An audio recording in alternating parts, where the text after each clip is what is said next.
the bits and pieces you need to build your base. You've got your angle grinder, you've got your ear protection and your eye protection.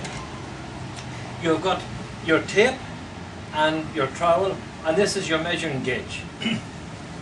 You've got the main ingredient here is your limestone blocks, your patio tubing, your cement board, and your cement, and your sand and bucket. I'm going to show you how to mix your mortar to build your base. All you need is a container. It doesn't matter what the container is. It could be a bucket, it could be an ice cream container, what I've got here. But the mixture is 5 parts sand to 1 part of the cement. And what you do is, you put that in a bucket or a wheelbarrow. You can be using a shovel or a trowel like this here. Just keep mixing it till you get it nice and smooth. And then what you need to do is just add water slowly into that mixture. And you keep adding the water till you get a consistency of mortar, something like this, what I'm showing you here. The mortar should just slide off the trowel as you just hold it up like that. As I said, you don't want it too thick or too thin. And now you're ready to start your base. And what I'm going to do is I'm going to show you how simple it is to build your own base. You don't have to spend a load of money on very expensive blocks, limestone blocks or bricks or whatever it is. This is all recycled bricks or blocks that I'm using today. And what I'll do is we'll just show you exactly how it goes together. We're just continuing on building the base here. And as I said before, it is not very difficult at all to do it. Just keep mortaring a little bit of mortar on the sides.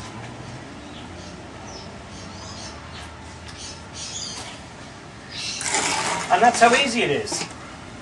As you can see, I've just about finished filling in all the gaps.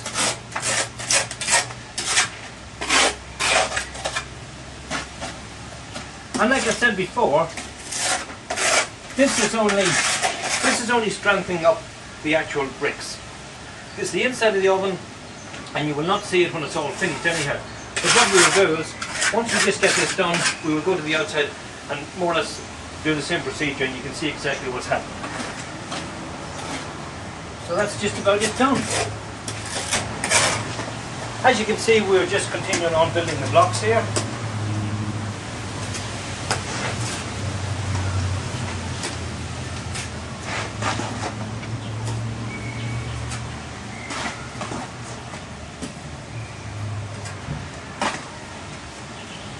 This mortar that I'm using here is actually 5 to 1. It's 5 sand and 1 of cement.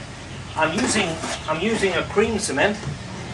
You can use it. Could be grey cement. It could be, or you could put dyes in it. You could make it any colour you want. If you wanted pink, you could have it pink. That's not a problem.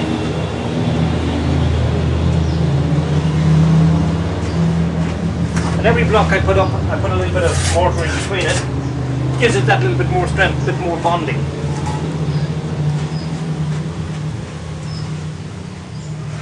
And you can also see how quick you can actually build a base. I could build one of these bases in about 4 to 5 hours. Now, we're just about finished our base. I'll put one more row on. That will bring it up roughly to approximately 1 metre high. I find 1 metre high seems to be more or less the standard height. You could have it, we say if there was very tall people involved, you could have it 1 metre, you could make it 1100. Or if there were little short people, you could make it 900. Or you could go down to 600. Whatever size the people are, you probably could work it in like that, that doesn't matter. But the average is around a metre. Now we're just going to finish off filling in the gaps, and we will get the end product finished.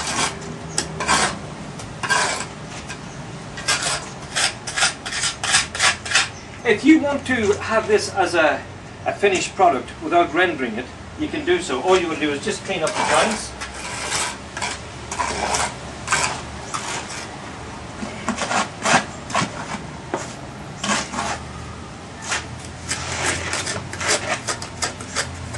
The beautiful thing with limestone, once you fill in these gaps, it really is a very nice, it can be rustic looking, but it's a very nice finish.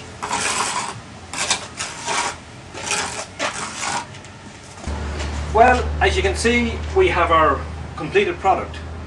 And you have seen how easy it is to do. You don't have to be a bricklayer, you don't have to be a tradesperson. In actual fact, ladies can do it, anybody can do this. If you stick to these couple of principles that I've just been doing, or showing, that's all you have to do. And as I said, the products can be recycled products, and that's how easy it is to do it. Now we have come to the second stage of building the base. And what we are going to use here is patio tubing. The patio tubing is 75 by 35 mil. Now why we use patio tubing is, it is like squarish, it doesn't, when you're cutting it, when you want to work with it, it doesn't move around, and it's the lining of it is very thin, but yet it's very strong, and that's why we use it. And what we're going to do, I'm going to drop the patio tubing down 80 mil from the top of any surface that you've been using. It doesn't matter whether it's a steel structure, a brickwork, it's 80 mil from the top down to the top of the patio tubing. And I'm going to mark this now and we cut it out. What the advantage of this is, you can get the patio tubing basically in any good hardware. And also, this cuts out a lot of work. If you were putting in a concrete base here, you would have to use all timber strutting all around the place, then put your Rio in, put your steel in, and this eliminates a lot of work. You can do it as quick as you can do it with doing wood. So we just put these in, and what I'll do is I will cut these 10 mil over length. And what happens is the 10 mil will sit in, and then I will pin it back in again with cement, and that's how it's finished off. These go in at 300 centre, so I'll mark them in.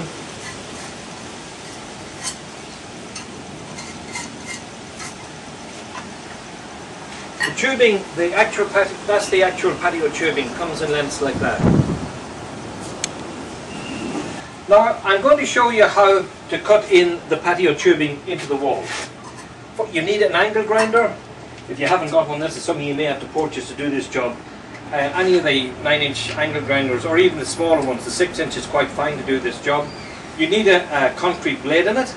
Very important. Never use steel because it's quite dangerous. And another very important thing is to get safety glasses. And also earmuffs. Now I can't talk to you when I put the earmuffs on because I won't hear what you're saying to me. Okay, and we're ready to go.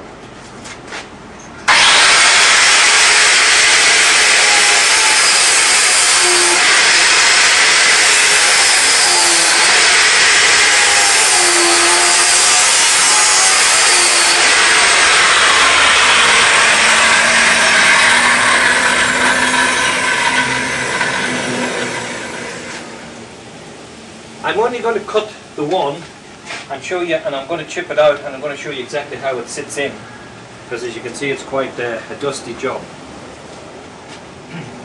And all you need is just a hammer and chisel, and you can start from the top down, because especially if you're doing it after it's still not maybe dry, if you try to work on the side you're liable to break the blocks up. So just go from the top down, like especially if you're using limestone, as you can see it's very easy to just pop out. And if we had, this is a wooden chisel I'm using, so if you have a concrete one, it's a lot better. What I did was, I didn't cut the actual thing quite neat. I've left it a little bit bigger, and why I did that was I can pin the cement in around it. You can see it like that moving, there's a bit of movement. So you can see now that the patio tubing sits down solid. So it can't go anywhere because you cut it to 10 mil over length, and all we're going to do is pin it back in. Now I've just inserted the patio tubing into the slot that I cut out, and hopefully you can see it there. What I'm going to do now is I'm going to pin it in with cement. And what pinning in with cement means, just actually filling it in with cement like that, putting it at the side.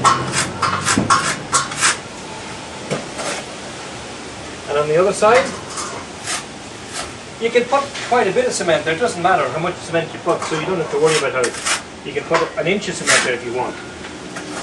And I'm also actually putting it right underneath.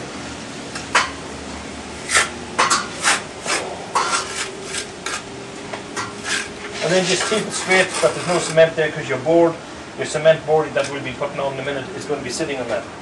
Now what I'm going to do is I'm going to repeat this every 300 mil.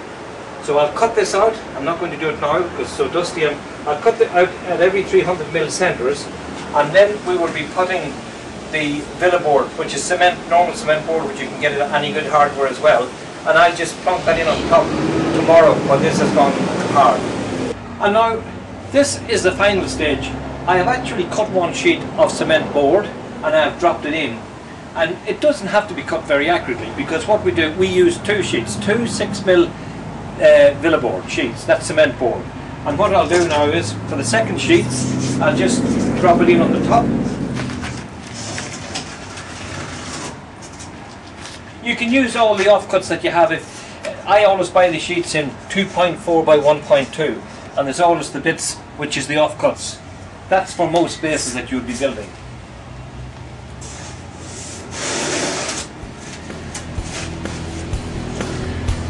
And there we have it. Brilliant.